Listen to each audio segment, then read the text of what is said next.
प्रधानमंत्री नरेंद्र मोदी फिलीपींस की 3 दिवसीय यात्रा पर आज सुबह होंगे रवाना। मनीला में पूर्व एशिया शिखर सम्मेलन में भाग लेने के साथ ही पीएम अमेरिकी राष्ट्रपति डोनाल्ड ट्रंप के साथ कर सकते हैं द्विपक्षीय मुलाकात। प्रधानमंत्री की इस यात्रा से दोनों देशों के बीच बढ़ते व्यापारिक संबंधों के अलावा रक्षा और तकनीक के क्षेत्र में भी नए आयाम बनने की है उम्मीद।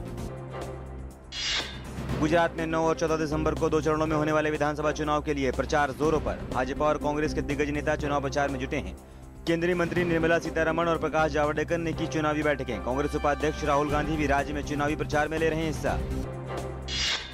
दिल्ली सरकार को लगा बड़ा झटका। महिलाओं और दोपहिया वाहनों को छूट नहीं देने के एनजीटी के फैसले के बाद ऑड इवन लागू करने का फैसला लिया वापस। सम विषम योजना पर एनजीटी की 8 शर्तों से बैकफुट पर आई केजरीवाल सरकार। दिल्ली सरकार सोमवार को एनजीटी में पुनरीक्षण याचिका करेगी दाखिल।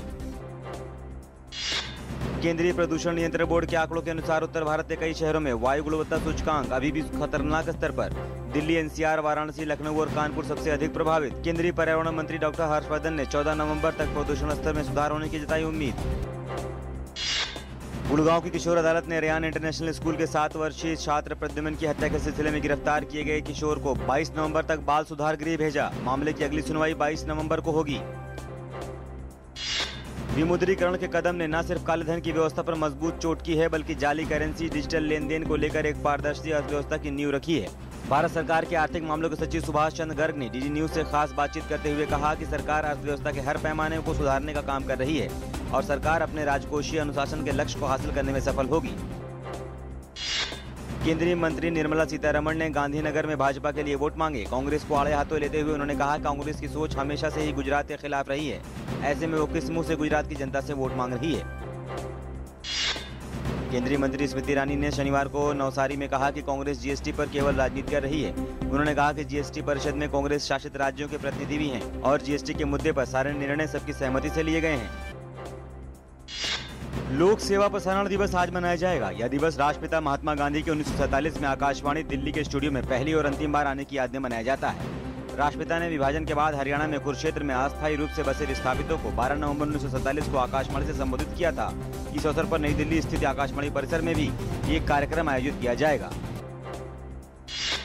छत्तीसगढ़ के बस्तर संभाग के विभिन्न जिलों में सुरक्षा बलों ने बीते 24 घंटे के दौरान 12 माओवादियों को गिरफ्तार किया है। सुकमा जिले में सुरक्षा बलों ने 8 माओवादियों को गिरफ्तार किया है। जिला पुलिस स्पेशल टास्क फोर्स और सीआरपीएफ की संयुक्त टीम ने चिंता गुफा इलाके में चलाए गए तलाशी अभियान के दौरान इन माओवादियों को गिरफ्तार किया है। प्रथम विश्व युद्ध में ब्रिटेन की ओर से लड़ते हुए फ्रांस में शहीद हुए 2 भारतीय जवानों का आज पेरिस में पूरे सैन्य सम्मान के साथ अंतिम संस्कार किया जाएगा। प्रथम विश्व युद्ध के दौरान भारतीय जवानों ने फ्रांस के खिलाफ ब्रिटिश सेना के साथ कंधे से कंधा मिलाकर जंग लड़ा था। अमेरिका और दक्षिण कोरिया की नौसेना ने एक संयुक्त नौसैनिक अभियान शुरू किया है।